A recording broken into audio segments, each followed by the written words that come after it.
Friends, welcome to my channel. मैं हूं इंद्रमणि सिंह। कल हमने क्यूब के बारे में डिस्कस किया था। आज हम मेंसुरेशन के सभी फार्मूले के ऊपर डिस्कस करेंगे जो हमारे 9th और क्लास 10th में यूज होने वाले हैं। ठीक है, कल हमने क्यूब के बारे में डिस्कस किया, तो जो बच्चे भी नोट डाउन किए हैं, जो लर्न किए हैं, तो नीचे कमेंट बॉक्स में लिखेंगे area of total surface area of cube and volume का formula, volume of cube and curve surface area of cube. और आप सभी डायगोनल का भी फार्मूला, कैसे डायगोनल निकाला जाता है, वो भी पिन करेंगे। ठीक है, चलिए हम तब तक क्यूबाइड बताते हैं। क्यूबाइड ये रेक्टेंगुलर फेसेस से बनेगा। रेक्टेंगुलर फेसेस, ठीक है, ये क्या है? रेक्टेंगुलर फेसेस है। इनको जब हम ज्वाइन करें तो क्या मिल बन जाएगा? ये क्यूबाइड।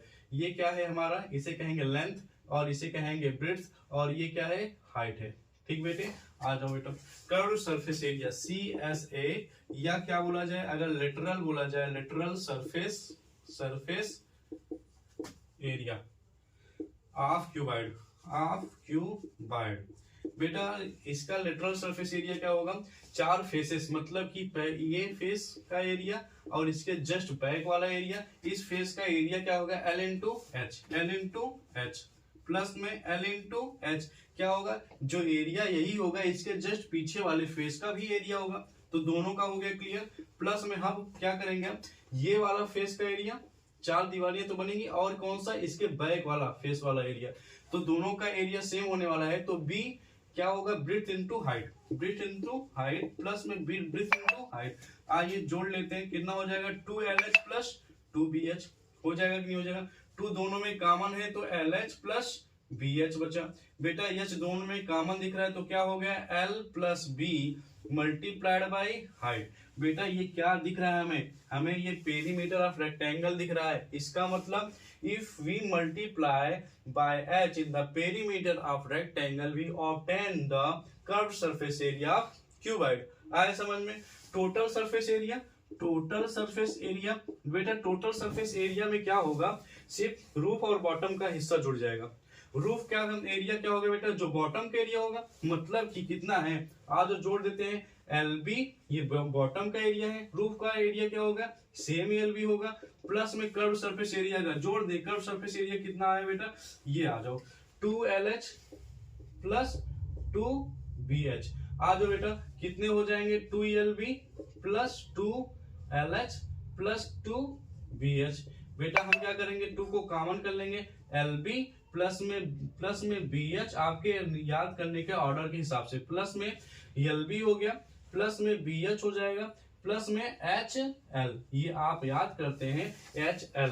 ठीक है, इसको हम थोड़ा पीछे रख दिए। ठीक है, जिससे आपको याद करने में आसानी, आपकी फ्लुएंसी इसी तरह बनी, इसीलिए इसी तरह पे कैसे आया ये आपको समझ में आया होगा। वॉल्यूम क्या होता है बेटा? आ जाओ, volume of cuboid. Volume of cuboid क्या होता है? वॉल्यूम ऑफ क्यूबाइड क्या होगा? कल हमने बताया था बेस का एरिया, कोई भी शेप हो, बेस का area multiplied by perpendicular height, या कोई भी हाइट। आ जाओ, क्या हो जाएगा? बेस का हाइट क्या हो जाएगा? बेस का एरिया क्या हो जाएगा? L into B multiplied by height. Height क्या है? H है, तो क्या हो गया बेटा? वॉल्यूम आ गया। तो कोई भी आपको पास से एरिया हो, बेस का एरिया मल्टीप्लाइड बाय हाइट करते हैं, जनरली आपको मिल जाता है वॉल्यूम ऑफ द शेप। आए समझ में? उस वॉल्यूम, उस शेप का वॉल्यूम पता चल जाता है। आइए डिस्कस करते हैं नेक्स्ट शेप पे, जो है हमारा सिलेंडर। सिलेंडर कैसे बनेगा? ये आकृति है हमारा सिलेंडर का। बेटा ये जो दूरी होगी इसे बोलेंगे रेडियस, ये क्या होगी? ये हाइट होगी। आया समझ में? तो आ जाओ, curve surface area of cylinder के ऊपर डिस्कस करते हैं। सिलेंडर, ठीक है, curve surface area of cylinder क्या होगा बेटा? कितना होगा? 2 पाई आर पेरीमीटर और मल्टीप्लाइड बाई हाइट कर देंगे।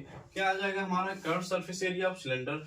टोटल सरफेस एरिया की बात किया जाए तो बेटा कर्व सरफेस एरिया में ना तो रूफ होगा ना तो बॉटम। अब टोटल में क्या? रूफ बॉटम को ऐड कर देंगे, मतलब कि क्लोज्ड स्ट्रक्चर हो जाएगा। Total surface area of cylinder, closed structure का मतलब पूरा एरिया हमें निकालना होगा। 2 पाई RH, ये तो रहने वाला है चारों तरफ का, प्लस में रूफ बॉटम। अच्छा ये बताइए आपका ये इसका एरिया क्या होगा? पाई R स्क्वायर, सर्कल के एरिया पाई R स्क्वायर होता है। Pi r square. कितना पाई आर स्क्वायर, एक ऊपर है एक नीचे पाई आर स्क्वायर, जोड़ देंगे 2 पाई आर एच प्लस में कितने पाई आर 2 पाई आर स्क्वायर।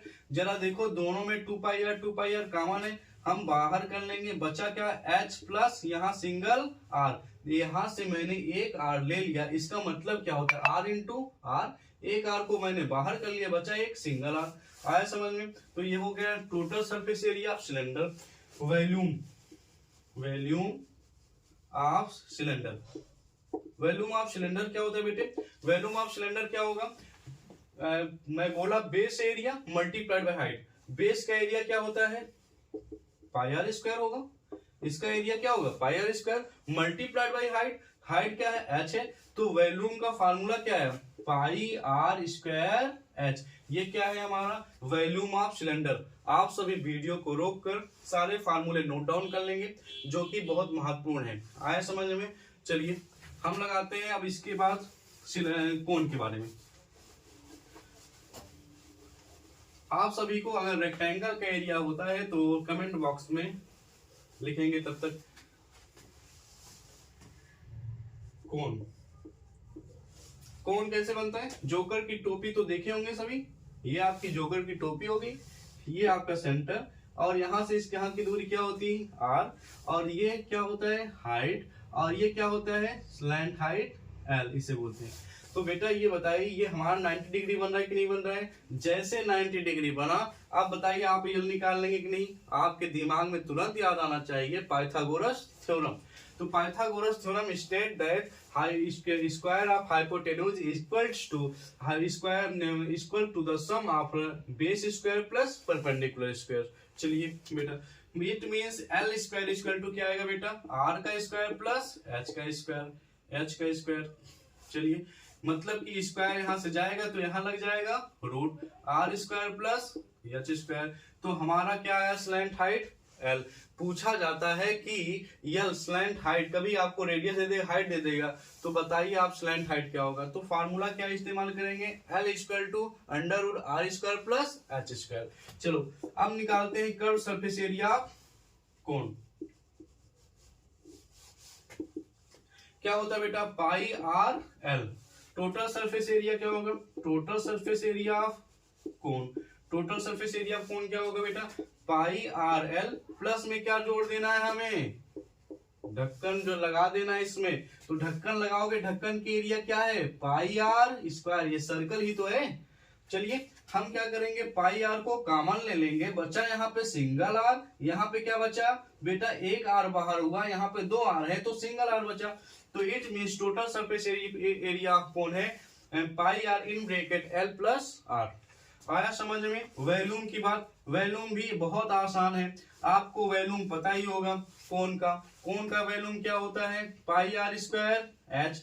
इसमें किससे मल्टीप्लाई कर दे 1/3 से। आया समझ में। सब आप बोलेंगे 1/3 से क्यों मल्टीप्लाई हुआ, क्योंकि बेटा ये एक थर्ड पार्ट होगा कौन सिलेंडर का। सिलेंडर तो हमारा ऐसे होता है ना, तो ये देखो ये पतला सा हिस्सा ऊपर जाके पतला हो गया, तो इतना आपका वॉल्यूम होगा ही नहीं, इतना वॉल्यूम तो कट गया। तो ठीक है 1/3 हिस्सा, तो क्या कितना होगा आपके सिलेंडर का वॉल्यूम आप याद करेंगे, उसमें आगे किससे मल्टीप्लाई कर देंगे 1/3 से, आपके पास क्या हो जाएगा वॉल्यूम ऑफ कोण। ठीक है आशा करता हूं ये समझ में आया होगा। चलो चलते हैं नेक्स्ट हिस्से पे। कोण हो गया हमारा, क्यूबाइड हो गया, सिलेंडर हो गया, अब बचा है स्फीयर और हेमिस्फीयर जिसका यूज है इसके बाद में हम एक्सरसाइज पे चलेंगे और क्वेश्चंस लगाएंगे। ठीक बेटा चलिए स्फीयर।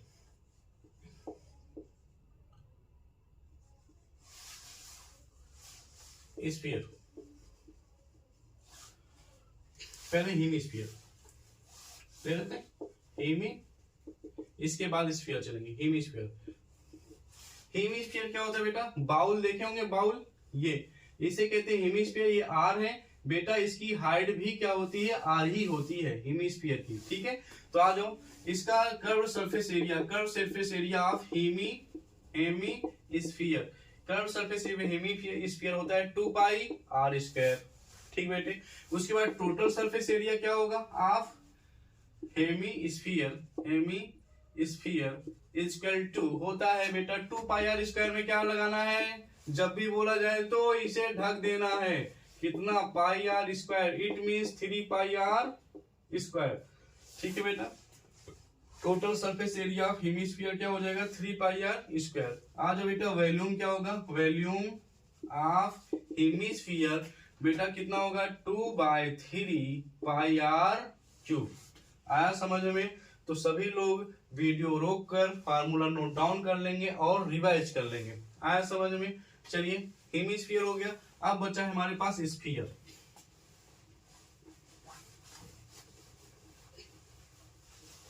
स्फीयर फुटबॉल तो सभी लोग देखे ही होंगे, आप सभी रोम्बस का एरिया जानते होंगे तो जरूर पिन करेंगे, इन कमेंट बॉक्स में कमेंट करेंगे। चलिए यहां से यहां की दूरी क्या होगी, आर होगी। ठीक बेटे, तो चलिए निकाल लगाते हैं बेटा, इसका टोटल सरफेस एरिया और कर्व सरफेस एरिया दोनों बराबर होता है, इसका सीधा बोलते हैं सरफेस एरिया ऑफ स्फीयर। तो टोटल सरफेस एरिया या surface area of sphere equal to क्या होता है बेटा 4 पाई आर स्क्वायर। आया समझ में? और इसका वॉल्यूम होगा 4/3 पाई आर क्यूब। तो आइए थोड़ा सा ट्रिक बताते हैं। हेमिस्फीयर का क्या था, हेमिस्फीयर का सीएस से 2 पाई आर स्क्वायर, टीएस से था कितना बेटा 3 पाई आर स्क्वायर, और इसका स्फीयर का क्या होगा, एक बढ़ जाएंगे तो क्या हो जाएगा 4 पाई आर स्क्वायर। तो जब भी कर्व सरफेस एरिया हेमिस्फीयर होगा तो 2 पाई आर स्क्वायर, टोटल पूछा जाए हेमिस्फीयर का 3 पाई आर स्क्वायर, एक और बढ़ जाएंगे स्फीयर का तो 4 पाई आर स्क्वायर। आया समझ में? याद करने में आसानी हो जाएगी। और वॉल्यूम क्या था, उसका वॉल्यूम था हेमिस्फीयर का 2/3 पाई आर क्यूब। इसमें अगर 2 से मल्टीप्लाई कर देंगे तो कितना टूट जाए 4/3 पाई आर क्यूब। इट मीन्स अगर हम हेमिस्फीयर में 2 से मल्टीप्लाई कर देंगे, या देख लो ये क्या है हेमिस्फीयर, इसमें जितना वाटर आएगा इसका दोगुना क्या आ जाएगा, इसके ऊपर वाले में जितना आएगा तो इसका मतलब 2 से मल्टीप्लाई करना पड़ेगा। तो हेमिस्फीयर में अगर 2 से मल्टीप्लाई कर दोगे तो वॉल्यूम आप क्या आ जाएगा, स्फीयर आ जाएगा। आया समझ में? तो चलिए सभी लोग सारे फार्मूले नोट डाउन कर लेंगे। ये जो एक्सरसाइज हम सॉल्व कराएंगे उसमें इन सभी का यूज आएगा, बिना ये इसके आप क्वेश्चन कर नहीं पाएंगे, तो ये याद करना आपके लिए कंपलसरी है। तो आप प्रैक्टिस करेंगे तो अच्छे से याद हो जाएगा। इसका रिहर्सल कर लेंगे, काफी अच्छे से नोट डाउन करेंगे और लर्न कर लेंगे। जो आपके बोर्ड में पेपर में इससे क्वेश्चन तो आना ही वाला है, कंपलसरी आएगा। तो थैंक यू बच्चे।